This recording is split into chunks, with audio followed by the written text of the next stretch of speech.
दीपक पूर्ण नाव रामकृष्ण हरी विठ्ठल केशवा गोविंद माधवा मुंबई ते पंढरपूर पायी श्री संत रोहिदास दिंडी क्रमांक 24 साठी पुण्यनगरी सासवड येथे दीपक दत्तात्रय खळगे या माऊलीकडून आपल्या या वारकऱ्यांच्या सेवेला पुढच्या टप्प्यामध्ये काही भोजनाची व्यवस्था करण्यासाठी त्यांनी कांदा पोहे आणि जे काही साधन सामुग्री आणलेलं आहे.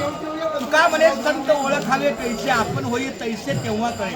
ही भावना जर मनामध्ये असेल तर आपण आपल्या वारकऱ्यांच्या सेवेला कधीही उपलब्ध होऊ शकतो. त्याप्रमाणे त्यांनी आपल्या वारकऱ्यांच्या सेवेला यथाशक्ती त्यांनी जे सहकार्य दिलेलं आहे अन्न भोजनाचं आमच्या शांताताईला विनंती करतो तुझा हात लागतो. माझी ही मोठी ताई आहे शांताताई त्यांची आजी आहे. हा आमच्या शांताताईच्या वतीनं दिंडीच्या वतीनं ह्या खळगे माऊलींना श्रीफळाचा सन्मान आहे. कुंडली कवरचा हरिष्ठान श्री ज्ञानदेव तुकाराम पंढरीनाथ भगवान की जय अशीच तुमची सातत्याने सहकार्य करण्याची भावना होऊया. गाडी छान गाडी टाका मोठं गाडी